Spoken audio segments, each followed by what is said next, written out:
Okay, so this was the homework problem that was due today, and this is a good one because it has a couple of different steps. It does not have the repeating roots one, but it does have simple roots and it does have complex roots. So how do I know that? Well, I've already done this problem, but you don't know that, assuming that you were tackling this problem. So let's go ahead and do that. So the first thing we're going to do is we have a couple of functions which may not be obvious in terms of what needs to be done for factoring them out to get them to get them to match the table. So you always want to try to get it to s plus or s minus something as low as you can, and then you can do partial fraction expansion. You've got some s squareds in here, so we have to go back and do some reconfiguring. So let's do the quadratic equation for the first one. So negative b plus or minus the square root of b squared minus 4ac all over 2a. So this is 16 over 2, negative 3, plus or minus the square root of 16 is positive 4 divided by 2 is 2. So that's going to be negative 5 and negative 1, right? That's for that element there. And then the next one we're going to do, negative b plus or minus the square root of b squared minus 4ac all over 2a. So negative 4 plus or minus the square root of negative 100 over 2, which is equal to negative 4 plus or minus j square root of 100, which we're more comfortable with, over 2. Negative 4 plus or minus, what's the square root of 100? 10. So negative 4 plus or minus j 5, right?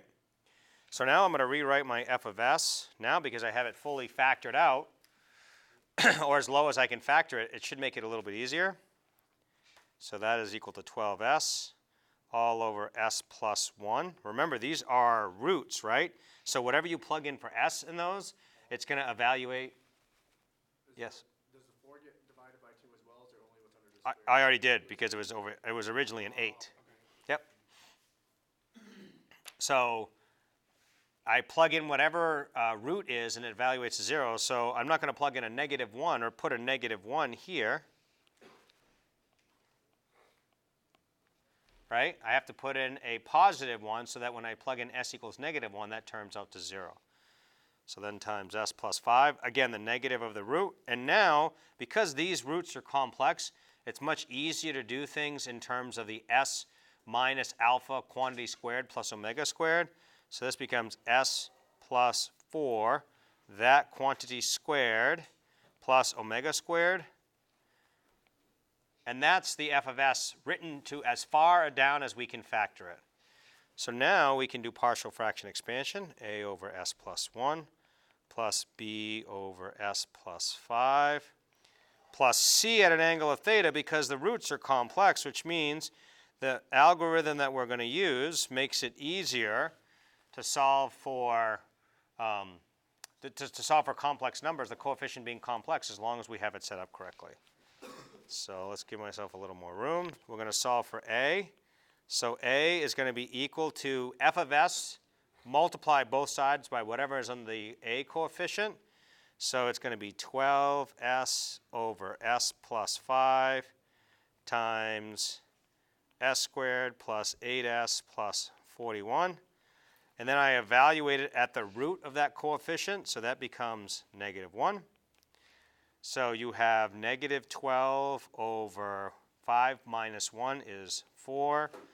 S squared is 1 minus 8, right? 1 minus 8 is minus 7, plus 41 is 34, positive. So that should be equal to negative 12 over 136. And then you can do a little bit of factoring down. You can end up with, if you divide both sides by 4, negative 3 over 34. That's my a coefficient. Any questions on a?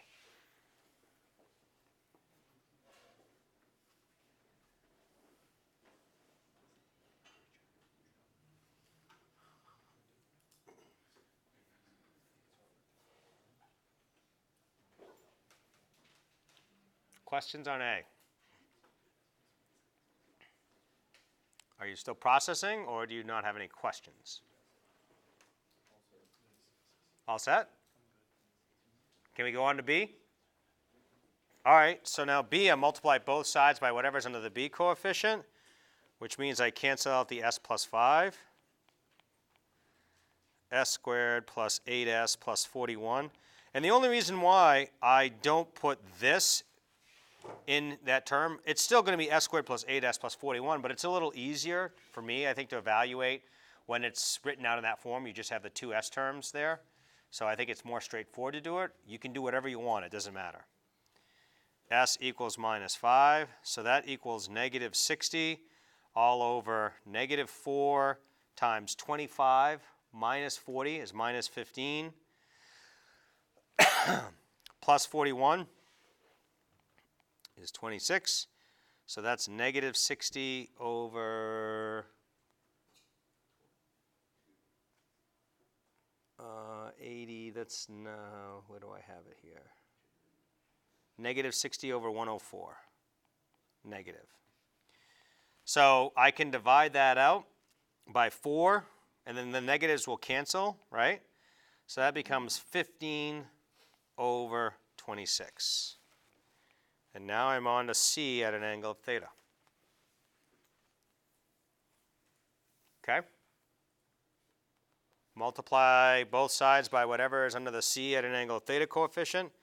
I'm left with 12s over s squared plus 6s plus 5, and I evaluate at the root, but the positive complex term, right? So that's negative 4 plus 5j.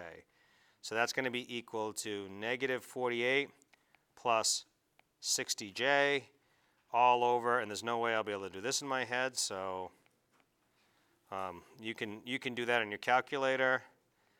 Minus 24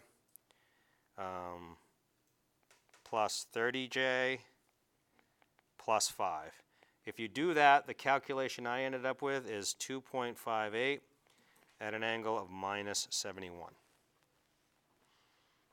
So now I have all my coefficients. I can substitute them back into my expanded form, and I have f of s equals negative 3 over 34 times 1 over s plus 1 plus 15 over 26 times 1 over s plus 5. And let's go down to here. Plus 2.58 at an angle of minus 71 times s plus 4 quantity squared plus 5 squared. What do I need in the numerator if I'm going to have e to the minus alpha t sine of omega t? 5. I need omega, right? Which in this case, this is omega. Omega is equal to 5. So I need a 5 up here. So essentially, I just multiplied the numerator by 5, which means I had darn well better divide the denominator, or divide the numerator by the same value, right? So I multiply by 5, and then I divide by 5. And when I do that, my f of t is simply going to be negative 3 over 34 e to the negative t plus 15 over 26 e to the minus 5t plus 2.58 divided by 5, because this is the magnitude, right? E to the minus 4t sine of 5t minus 71 degrees. And again, I just put the degree term up there so that you know that that's a degree, because the 5t is a radians per second. So we don't want to mix up our results. We want to make sure we understand how to do that. And this is, I was going to say final answer, but nobody knows that joke, so that was a long time ago. Actually, not that long ago, but most of you weren't watching TV then. Question. Does anybody know who Regis Philbin is? Oh, you do know that. Okay. I'm surprised. People, because that's been 10 years since that show's been on, maybe longer. Well, then there's Slumdog Millionaire, the movie that's about the show. Oh, it is? Yeah. Oh, I never saw that movie. Kind of loosely in India. Yeah. Still the same show, though. And they say the same thing. Whose line? They say final answer. Oh, okay. Well, that's an old movie too, isn't it? Yeah, it's fairly old. I'd say it's like 10 years probably. Okay. You know? Questions.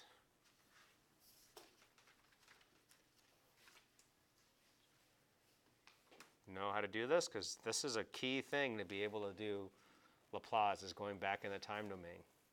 At least for this class. Next class we'll hardly ever go back into the time domain. But we live in the time domain, so we have to figure out how to get there from here. Does it really matter if we use the factored form or the separated form of the equations? Like after we find like the s plus 1 or the s plus 5? Because I see that you use like the s plus 4 squared plus 5 squared, but you use the s squared plus 8s plus 41. Yeah, okay, so the question is, why did I put this in here instead of this? Is that right? Yeah. Yeah, so it's just, I think it's easier to evaluate this expression when s equals -1 instead of this expression. Okay. There's more math, but you can use whatever you want. It's exactly the same result, so it doesn't matter. Okay. If you prefer to do it that way, that's nothing wrong with that. Okay? So doing problems like this is going to be expected on the tests. Nothing else? Okay. Chapter 6.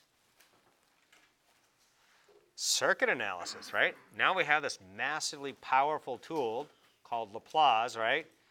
So we had a bunch of hammers and screwdrivers and maybe a ratchet, to get our work done.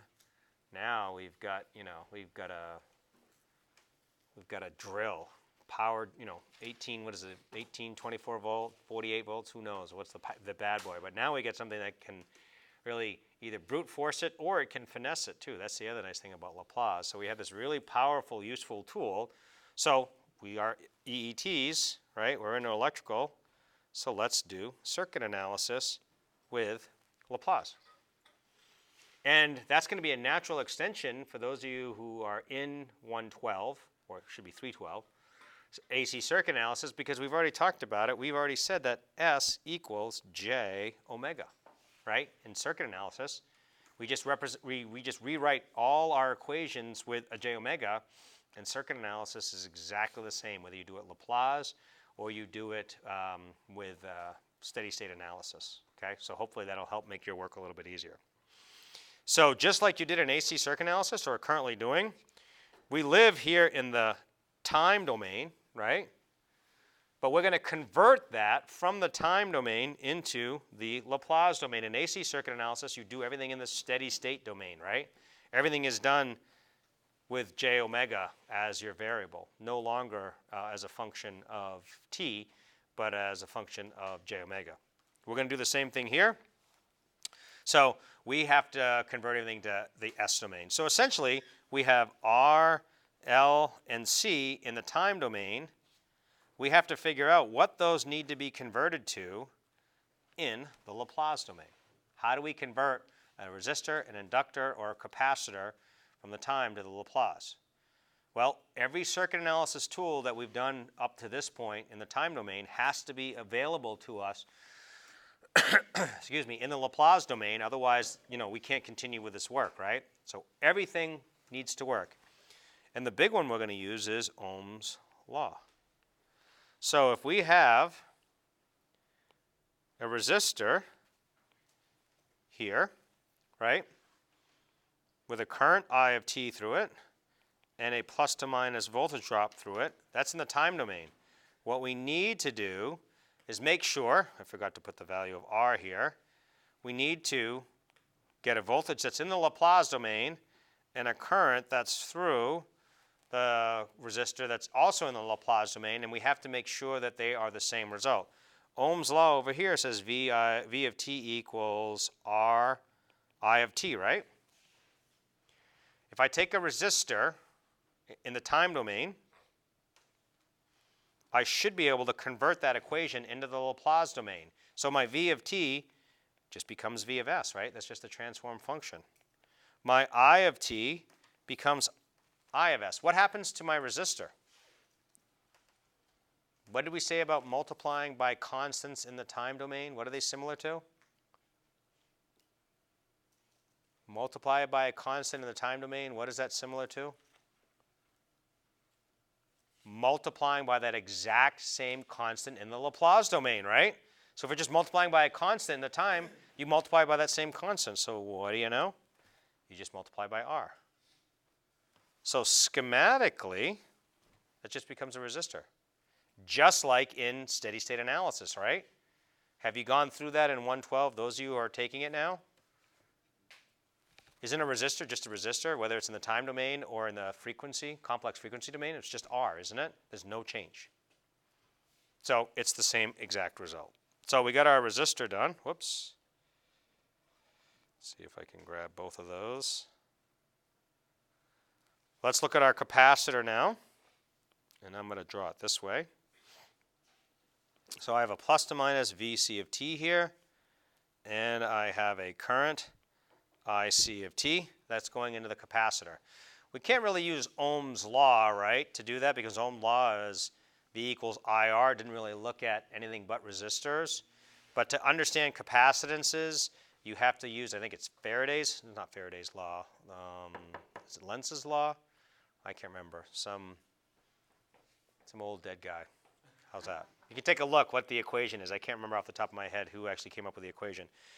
But did everybody just see what happened? Did you see how it just switched to erase mode, and I wasn't even near the screen, and it just toggled over. Okay, so I have to remember that at about 5 minutes in, so I can complain to the manufacturers of this particular. Maybe some of those old dead guys who came Yeah, it could have been them. We used their name in vain. I wonder if it's because, like, if I don't do anything, and sometimes I do, if it leaves it up in this mode, and all of a sudden after 5 or 10 seconds, maybe there's a setting in there that you haven't done anything, it's switched to erase mode. Notice it's not doing it now. But, you know, maybe like you said, that's one of those old dead guys who. On the pin itself, no button or anything like that. Yeah, is there like a sensor? I don't know. I mean, maybe. Because some of them, like I know on my Note 9 stuff, there's like buttons that I use and stuff. This is an iPen or whatever they call it. I don't know it that well, so. The top end of it, like do you use that on the screen to do it? Ah, hey, it's worth a try. So, I don't know. Magically, it switched. Okay, so the equation we're going to use is Vc of t is equal to the integral 1 over c Ic of t dt, right? So all we have to do now is take this expression and bring it to the Laplace domain, and whatever we look like in the Laplace domain, it's going to give us the exact same results as it does in the time domain. So if we convert to the Laplace domain, we have Vc of s equals, what's 1 over c? 1 over c is just multiplying by a constant, right? So it's just 1 over c. What is the integral of Ic of s? When we take the integral of something, what do we in the time domain? What are we doing in the Laplace domain? Wouldn't it just be taking the derivative of it? No, it would still just be IC of s. Ic of s. We have Ic of s. Is that it? 1 over s, isn't it? When we take the integral of something in the time domain, that is the same thing as dividing by s in the Laplace domain, right? Remember back in the tables, and we talked about this in lab for the exam? I would say when that happened, but if you're watching this in TV land, it might not be yesterday, like the live section.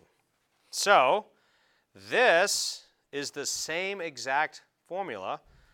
So our capacitor here, right, no longer has Ic of t, it has Ic of s. Its voltage drop is Vc of s. And it's no longer a capacitor, which is equal to C. It's 1 over Cs. Right? Those are the same. Everybody see that? So to do circuit analysis in the Laplace domain, you can redraw your entire circuit that you did in the time domain And if you have a capacitor, just replace that capacitor by 1 over CS. Okay? Let's check, because is it John right now? John, who's teaching you AC circuit analysis? What does a capacitor look like when you convert it to steady state analysis? Steady state analysis for AC circuits. 1 over j omega c, right? Isn't that what you get? Well, I said that in the Laplace, I have 1 over CS. And since S equals j omega, whoa, what do you know? They're exactly the same, which they should be, right? So when you do AC circuit analysis, you're just letting S equal j omega, so you get the exact same results.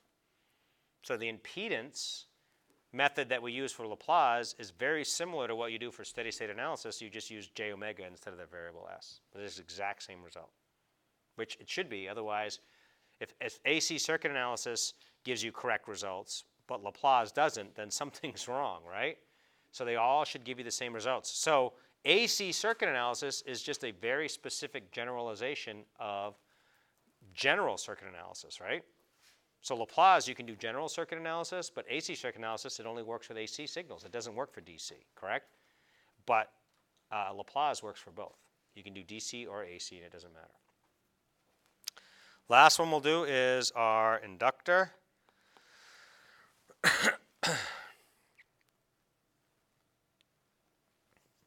So our inductor, right? We have an inductor here that has a current going into it, which has an IL of T. It has a plus to minus voltage drop of VL of T, and we represent its inductance as L.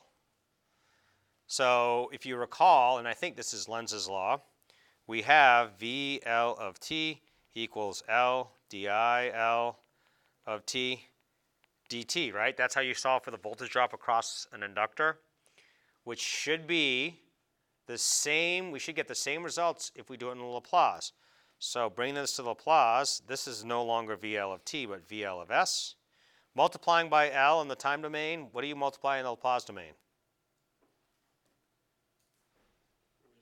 L, because it's a constant, right? Does it vary with time? Does the inductance, does a Henry value change in time? I mean, you can deal with Henrys that are changing, but that's a completely different, that's a different design. Like, I don't know how they used to do it, but how did you tune your radio? How do you change stations in your radio? Back when it was all analog. You had a tuner, right? You either adjusted a capacitance or an inductor to go ahead and filter out all those frequencies you didn't want and then just bring in those that you do. I don't know what they do now. It's all digital, I think. So maybe they just, all the frequencies come in and they transmit at different frequencies, but I don't know exactly how it's done today. But back in the day, you used to see these big capacitors or inductors, and that's what they would do. I don't know if they changed inductance or capacitance or both, but that's how you tune, right? You know how they have a tuner? What are you tuning? You're tuning frequency. Come on, this is cool stuff, right? I mean, you ever think about it as like, whoa, now I get it. Now you want to call a tuner because you are literally tuning your antenna to pick up. Everybody here loves, what is it, 97.1? Is that that's the station everybody's a fan of? It's either that or Big Country. The Bear, that's 97.1 The Bear. I hate to say it, I work at the University of Maine, but I prefer 89.3. I guess that says my age, but alternative rock is where it's at for me. So, although I have 2 young kids, so now we always listen to classical music. That's supposed to improve your brain power. So, I listen to a lot of classical music now. So, multiplying by S in our tuner. See, I get all up on these tangents, but it's cool, right? When you see this stuff, you're like, oh my God. That should be like this light bulb going, whoa, next time I'm going to impress all the people at my party and talking about why it's called a tuner. You never know, it might work. You might impress people.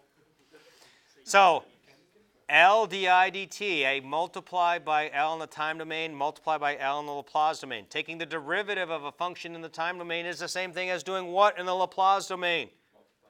Multiplying by S. Very good. So now, this is IL of S plus to minus VL of S, and this just becomes SL. Does that hold off with our steady state analysis? You know, AC circuit analysis from what John's teaching you? Yeah, because XL we say is J omega L, and this is SL, right? So if we let S equal J omega, which it does, we get exactly the same correct results. So it is AC circuit analysis or DC circuit analysis. So if you were in ECE or some of the other programs, I don't know about what you did at community colleges, but sometimes how you're taught how to do circuit analysis is you do everything in DC and then you immediately go to Laplace because AC is just a very specific application of Laplace transforms. The problem is, though, it doesn't really come into account how you take real and reactive power, so that's where that method sort of falls down. Because in AC circuit analysis, we have to worry about borrowed power, sending power back over the average of the sine wave, and that's the part that gets lost in doing this Laplace. This is just circuit analysis. We haven't really talked too much about power yet, so there is some issues with there. All right, so let's take a look at an example. We have an input voltage, and we can try. Question? You go up just a hair more. I didn't finish that last part. Sorry. Sure. Yep. Are you all still enjoying the videos and watching them online? Better than when they were recorded from the back of the room? Yeah. I have seen that there's been a few more people watching them, so I hope that that's been a positive experience in the pausing. Yeah, so the goal is to continue to do this where I have the technology and it looks a little bit better and it's more efficient than writing it on the chalkboard. So my hope is that we'll continue, but we're going to try different technology because the Apple's got a lot of problems, like running MATLAB, it doesn't work well. So we're going to try a Surface Pro. Anybody here use Surface? Do you like it? I love it. I think it works great. Yeah, the Apple is really good for connecting. Like it just is really easy to connect Apple TV. To connect a Surface to a projector sounds like it's going to be a real pain. So. No, I don't have HDMI on the iPad, so it all connects wirelessly. But to connect to the Apple TV, literally, I drag here, and I do screen mirroring, and the first thing it shows me is Apple TV, and I click on it, and it connects. It's like 2 seconds to. It's a system that we used at my intern at one of the Malik this past summer that you just like plugged it in. It's like a little wireless mirroring system. That Yeah. You just, like plugged it in. And they have like a little adapter like the Apple TV. So Yep. it's like, So that's one of the things we're looking at is buying a Surface and then buying a wireless cube, just basically what Apple TV is. But according to Pascal, the technology is not as user-friendly with the Apple because it's like one login for everything. So with a cube, it's going to be like a $400 or $500 just wireless connection for video. Whereas with the Apple TV, I think it's $200. So it's cheaper and it's more efficient. Some of the projectors, you can actually mirrorcast directly to them. I have not had any success. I teach a renewable energy class in Little Hall. That's supposed to have that set up, so, but it doesn't work. I don't know why it would be hard. I remember whatever projector they used at KBCC. It was kind of annoying because anyone could connect to it, so people would just like randomly take it over. Yeah. It was super easy though. You just, I don't remember. I don't know. I don't know what the issue is. Actually, this is another thing too. It brings me up. So Eet324 renewable energy, we are considering offering it if it goes from DLL in the spring semester. It just got approved last week for a population and environment gen ed. So if anybody wants to double dip, well, you can use the gen ed. Also, Eet324 does count for a renewable energy miner or the concentration in power systems. So if you are interested in pursuing the concentration, it looks good on the resume. So I don't know, anybody here want to talk about the experience of the job fair, but one of the themes I heard is a lot of people are saying, are you interested in power? And if you mentioned you were doing the concentration in power systems, that usually got your resume put into a separate pile. So Is it offered every semester or just spring? well, Eet324 is usually only offered in the fall, but we had a few people expressed interest because it does count. And we put the request in based on those requests, but they need to have 12 students sign up. And it might not still go. We processed the request. We didn't even realize it until we got approval for UPCC that some students would be interested in taking it in the fall. So, in the spring. So, we'll see. So if you are interested, you should let me know. It's online, right? It will be all online. There won't be a live version. It'll just be live. on online. In the fall, it's not online, right? It's both. There's actually probably 40 students in it, and we have 10 live, and the rest are online. So that's just the preferred method. And that class is like geared to be run online, so I teach it similar like this, but all the homework, you don't submit homework in class, you just upload it. Tests are online, so it's written a little bit differently. How many credits is it? 3. So it counts as a gen ed, or it counts as a tech elective. I'm going to cover wind today if anybody wants to learn about wind. All right, so let's go to the example. So the first one we have is a simple circuit. So easiest way to do that is to draw your resistor and your inductor, and then you just leave this open, and then you just call this V in of S, whatever that happens to be. What does a resistor look like in the Laplace domain? Just a resistor, the same value. What does an inductor look like in the Laplace domain? Pardon? L times S, so it's 2S, right? It's a 2 Henry inductor, so it's just equal to 2 times S. So now we just have to go through the different cases, right? So we can start off here with case A, which is VI is equal to a DC source, constant source. This is in the time domain. The very first thing we can do is bring it to the Laplace domain. So VI of S, what does a unit step 40 volt input look like? So this right here is 40 times U of T, right? So the input function we have is a constant of 40 multiplied by a time domain function, U of T. We multiply by that same constant. What does U of T look like in the Laplace domain? 1 over S. It's 40 over S. Okay? This is an input. Remember I talked about inputs versus properties, multiplying by a constant or actually being an energy source? It's different. So, I don't remember what we asked for in this problem.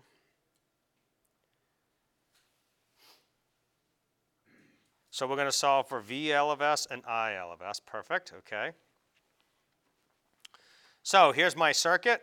My input voltage is V of S. So my VL of S is going to be just a voltage divider, V of S times 2S over 8 plus 2S, which we can do a little bit of factoring. Divide out by 2, we have S over S plus 4.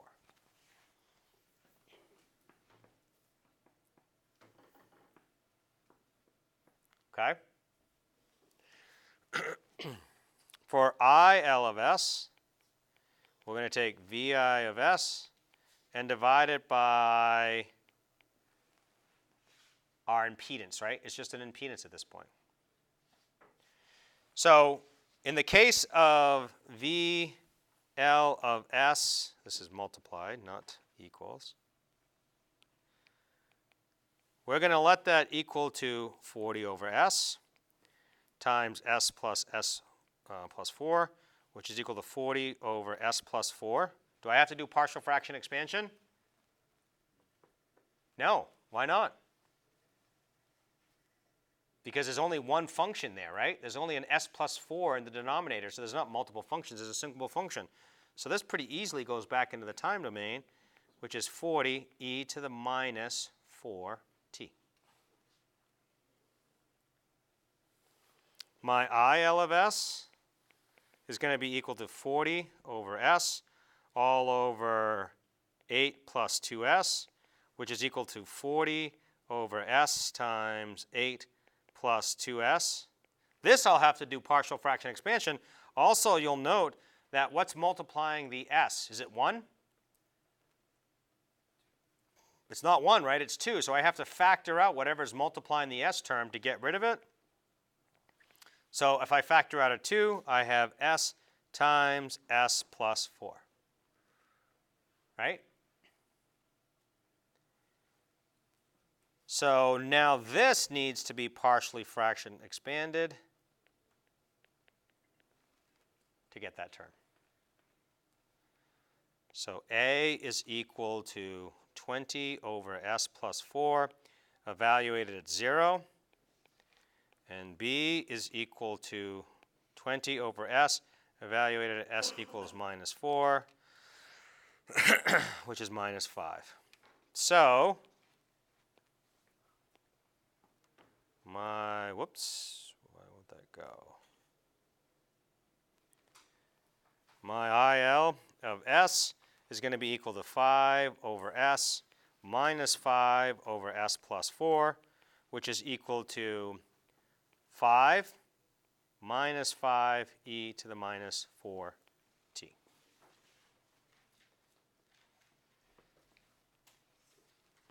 Are those right?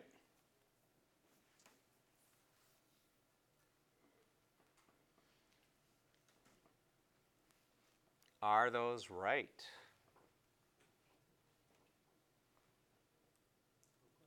Look like it? How do they look like it? What does that mean?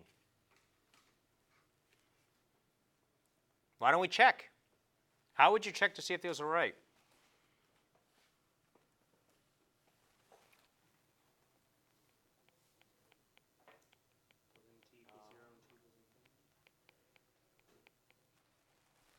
Can we check with that equation? So VL of t is going to be equal to, what's the equation again?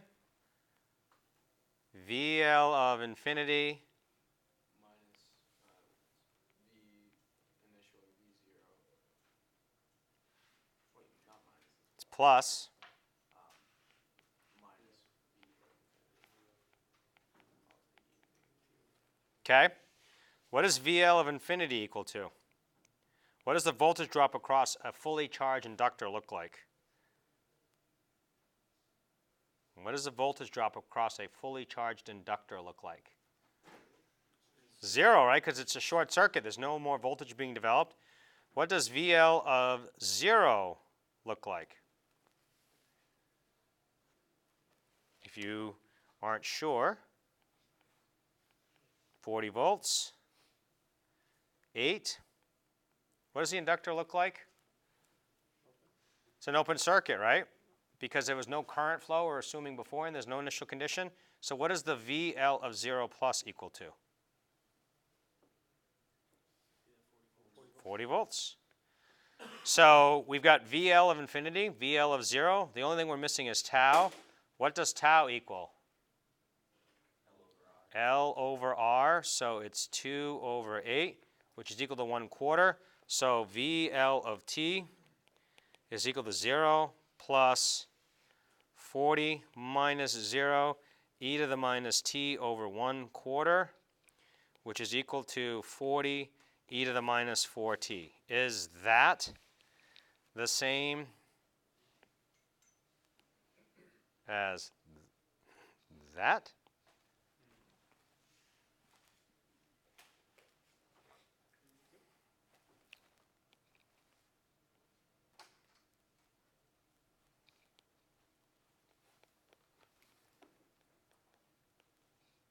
Your turn. I'll give you 5 minutes. Do a little practice. This will also help you study for the exam. So I'll give you 5 minutes, starting now. All right. So let's see what you got. Do we need to show the example, or do you feel like we need to do it? No, we're all set. Chunk it out. So the first thing I encourage people to do is write, just to be consistent, I better write out the lowercase il of t. It's going to be equal to il of, said I was going to write better, and look how messy that is. Let's try that again. So il of t is going to be equal to il of infinity plus il of 0, we'll call it 0 plus, minus il of infinity, e to the minus t over tau. So the RL circuit, tau does not change. So the original tau, or the tau that we calculated to get VL of t, isn't changing. So that's the value of tau. We need to solve for IL of 0. IL of 0, if there's no initial charge on the capacitor, the inductor, we have 0 amps, right? And IL of infinity, the way to solve for IL of infinity is to redraw our circuit. 40 volts, 8 ohms. What do we replace the inductor with in steady state? A short circuit. So IL of infinity is 5. So we substitute that into here.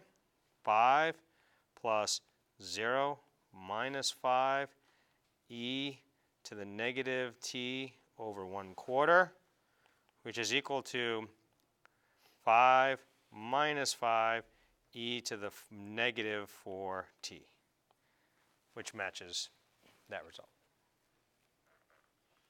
Okay? Questions?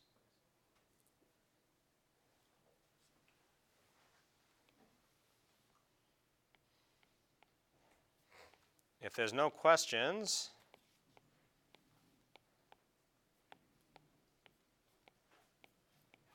let's skip to number 4, because this one, right, it's just a decaying exponential, so you're going to do some partial fraction expansion. This is another decaying exponential that multiplies by a constant, and this one is going to be a little more challenging. So let's write over here, make it so I can still see. So this is still going to remain the same. This is 2s. This is my input source, V in of s.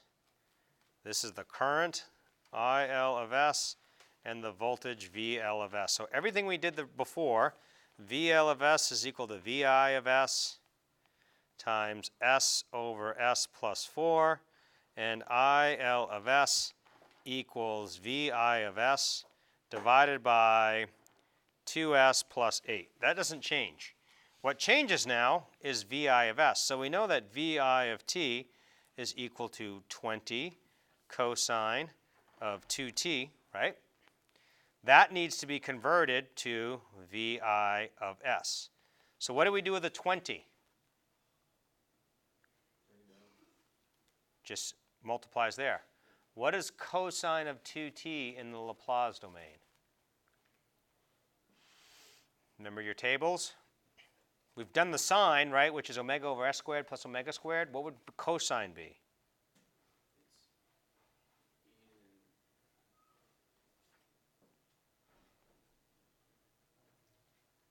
Right? Look at your tables. Sine is omega over s squared plus omega squared. Cosine is s over s squared plus omega squared. Right? We haven't done a lot of cosines because whenever we do partial fraction expansion, it's more difficult to deal with that s term there. So if we just deal with it in terms of sines, it's a much more straightforward approach to go ahead and solve for that. So we just use the sine term. But for cosine, you always have an s in the numerator. Okay? So let's solve for VL of s. It's going to be a V in, which is 20s over s squared plus 2 squared times 5 over s plus 4. So we're going to clean up a little bit. We have 100s over s squared plus 2 squared times s plus 4, right? But why would I do that? If I have these two, can't I just take those two back into the Laplace time domain? No, because these are multiplying each other. We can't multiply two functions in the Laplace domain and take those back to the time domain. They have to be a at an angle of theta over s squared plus 2 squared plus b over s plus 4, right? They have to be added. So the partial fraction expansion, notice I made sure the first one was complex, and the second one is purely real because it's just a first order term. Right? Just because there's no decaying exponential part, it's not an s plus a real part squared plus the omega squared. We would simply just have it a at an angle of theta. We're still going to get angles.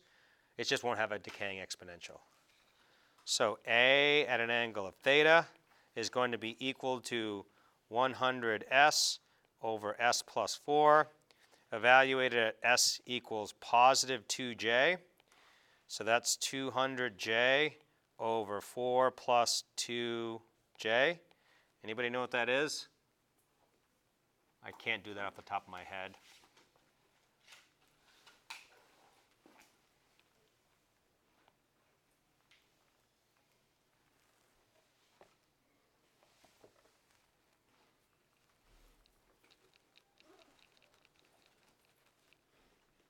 I need magnitude and angle. Make sure the angle's in degrees. That's typically how we'll represent it. 44.7 at 63 degrees. 44.7 at what? 63 degrees. 63 degrees. Anybody else get that? Okay. I have a question. Yes. How can you tell just by looking at it that the s squared plus 2 squared is going to be complex? Because so the question is, how do I know A at an angle of theta is going to be complex? Or how do I know that whatever's over the s squared plus 2 squared? No, just like the function s squared plus 2 squared, how can you instantly be like, okay, that's going to be complex? Oh, so how can I tell that this is going to be complex? Practice, or let's do quadratic equation. Let's do the quadratic equation, see if it's complex. Negative b plus or minus b squared minus 4ac, right, which is all over 2a.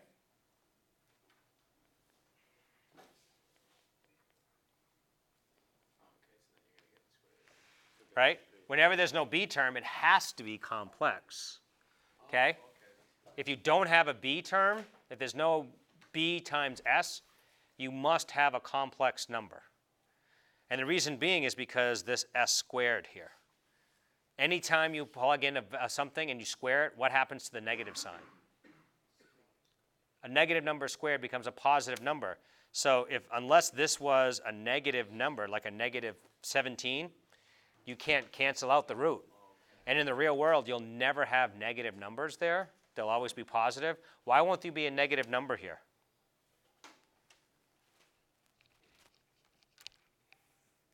Can you have negative frequency? No. No such thing as negative frequency, right? You can go to zero frequency, which means DC, but you can't have a negative frequency. We'll actually see later on in the semester you can have negative frequency, but it's just a mathematical representation, not a real world stuff. So this is the real world. You can't get negative frequency. So does that answer your question? Okay. So A at an angle of theta is a complex number, 44.7 at an angle of 63. I'm ready to solve for B. B is going to be equal to 100s over s squared plus 4, and I'm going to evaluate that at s equals minus 4. So I have negative 400 over 1620, which is a negative 20, if I did that correctly. So my VL of S is going to be 44.7 at an angle of 63 times s squared plus 2 squared. Notice I left the denominator or the numerator blank. Why did I do that? Because I know I'm going to put omega here and divide by omega here. So here's something interesting. Even though the input function is a cosine wave, notice when I still do my partial fraction expansion, I'm going to go ahead and do a sine wave, because when I do partial fraction expansion, I can easily multiply and divide by 2. If I multiply and divide by s, now I have a function 44.7 at an angle of 63 divided by s. Now I've got another partial fraction expansion that I need to do. So don't add s's in there when you do that. Just add numbers, and you don't actually have to do any work to get there. Okay? And it's perfectly okay to have sines in your final results if you've energized it with a cosine, because what is a sine wave or a cosine wave? It's just 90-degree phase shifted from each other, right? A cosine wave is a 90-degree phase shifted sine wave. So it's no big deal to go back and forth between the two. You can have sines or cosines, no big deal. So I've got my 2 in the numerator, 2 in the denominator. Then I'm going to add to it a negative 20 times 1 over s plus 4. So my final function, see if I can grab all that. So my VL of t is going to be equal to 44.7 divided by 2 times the sine of 2t plus 63 degrees minus 20 e to the minus 4t. That's my VL of t. Would you like to do IL? Or do you want a couple minutes to think about this? Good to go for IL? Yes, sir. On your VI of Yep. near the top left of the screen. Yep. Why is it just S over S plus 4? Why is it just s over s squared plus 4? Well, no, it's not S squared. It's just S plus 4. Why is it not squared? That's what I'm asking. That's a form. It's 5 over S plus 4. So my cosine. Let me scroll up a little bit. Shoot. This is the input right here, right? It's 20 times s over s squared plus 2 squared. That's the input for the cosine wave. The other term here is the natural response of the system. So that 5 over s plus 4 is just the natural response of energizing this type of circuit. You're going to have a natural response that looks like this.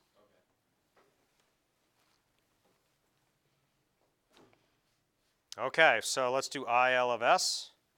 So IL of S is going to be equal to VI of S over 2S plus 8.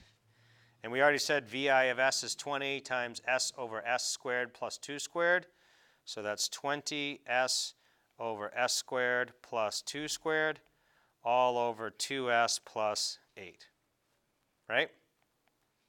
So that's equal to 20S over S squared plus 2 squared times 2S plus 8. Just setting it up to make it look a little nicer. And again, what's multiplying S in here is not 1, but 2. So I'm going to factor out a 2.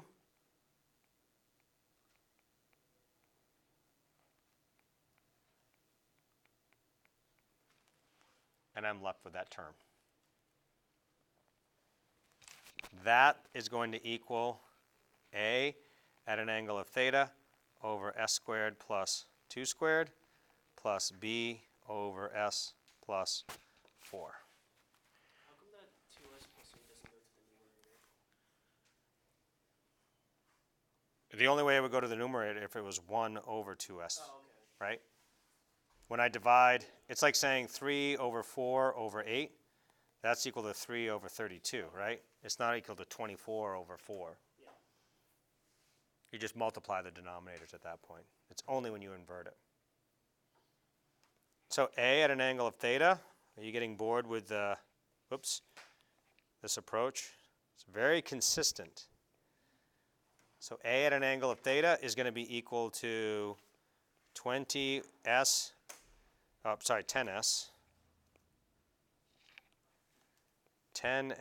over S plus 4, evaluated at S equals 2J. So that's 20J over 4 plus 2J. So I'm going to need some help solving for A at an angle of theta. So if somebody can give me a little help with that.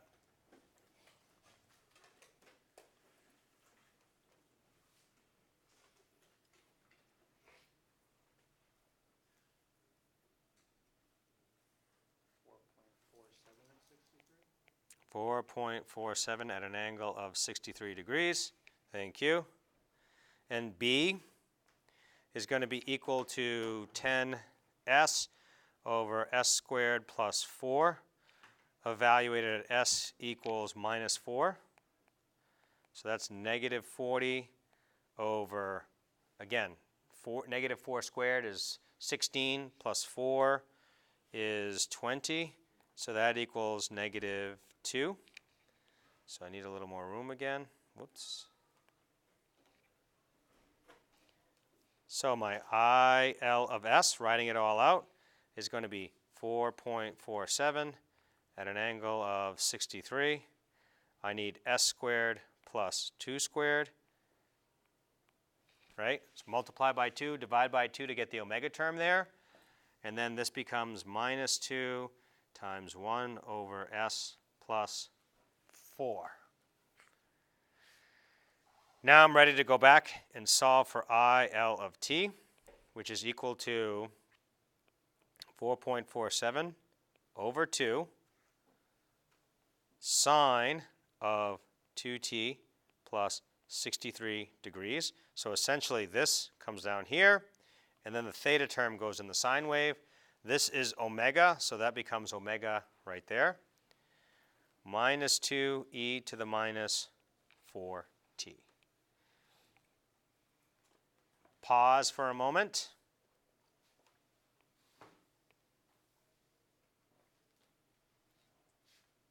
And you can see voltage and current have a similar form, but are not exactly the same. And that's okay. They have the same angle.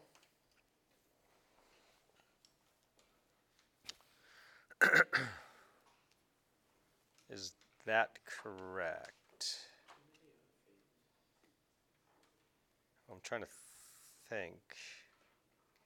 They shouldn't have the same angle. It should be 90-degree phase shifted.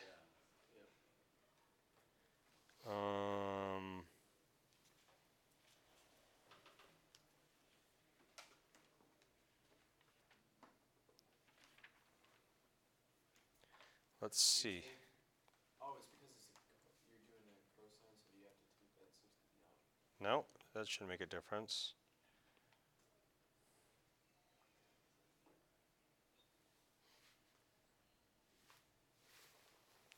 Let me see what I have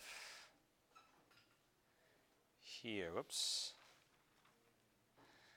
I wish I could figure out how to get this. There we go. Let me see what I have in the work here.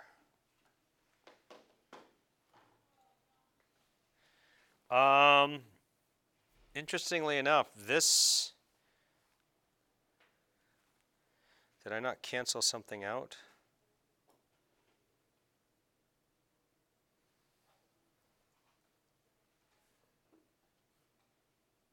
Because if you look closely over here, this is not 63. That's 153. So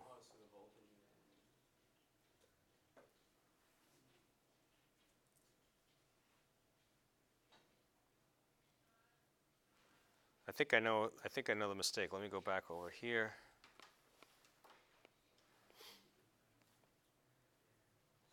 Yeah, okay, I know the mistake. So I apologize. This is not 5, right? That should be S, not 5. So that's 20S squared. That's the reason being. So I apologize, I made a mistake, which unfortunately makes a lot of this stuff incorrect. But don't worry about it, because I have it all worked out here. So if you look right at this point here, I actually do all the partial fraction expansion for you for that one, and then I don't lose the, I wrote it and it looked like a 5, so that was just poor handwriting on my part, so I apologize for that. But you can take a look and you'll actually see, when you go through this, you'll actually get a 90-degree phase shift, which is what we expect. So your final answer for IL of t is this, here, and your VL of t is here, showing that you have the 90-degree phase shift. Is Eli correct? What does Eli say? Voltage does not lead the current. Current lags the voltage in an inductor, right? I'm trying to get you to think about it from a power perspective. So does the current lag the voltage by 90 degrees in an inductor? Sure does, right? The voltage is 153 degrees. And the current is 63, so the current is 90 degrees behind the voltage. So that does, in fact, check out. Can you also do your YL of t approach here?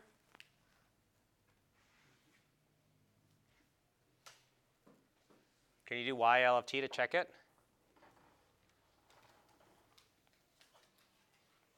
You cannot, because VI is a sine wave. This equation only applies for a DC input. There is no sine wave there. So that V final, V initial, what is V final in an inductor? when you have an AC source? You never reach it, right, exactly. So that's why that approach, you can't use that VL of t or IL of t approach using the Y terms, the A and the B terms, because you don't have just a simple decaying exponential. You actually have something that continues on forever. And that's something that's called a sort of a forced continuing response, a constantly varying one.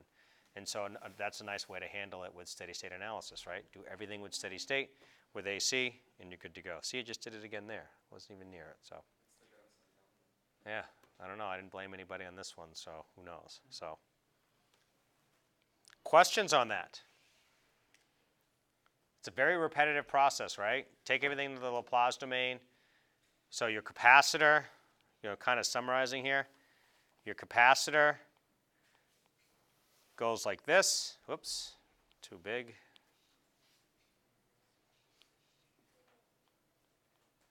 One over CS. My inductor just becomes S times L. My resistor is just a resistor. There's no change. Everything else, all the work you do is exactly the same. Just like in AC circuit analysis, steady state analysis, Ohm's law, superposition, voltage divider, everything is applicable. If it's in the Laplace or steady state, it's all the same. Where this stuff starts to fall down again is in the power calculations, because one of the things about AC is power, and just as a sidetrack, power is really a function that is of t. That's an instantaneous power. It's V of t times I of t. It's always V of t times I of t. So in Laplace, we can handle this pretty easy, right? We have two functions, a V of t and I of t. We can solve for instantaneous power. In steady state, we don't have P of t anymore. What do we have? We have average power, right? Which is actually going to have a real part and a borrowed part.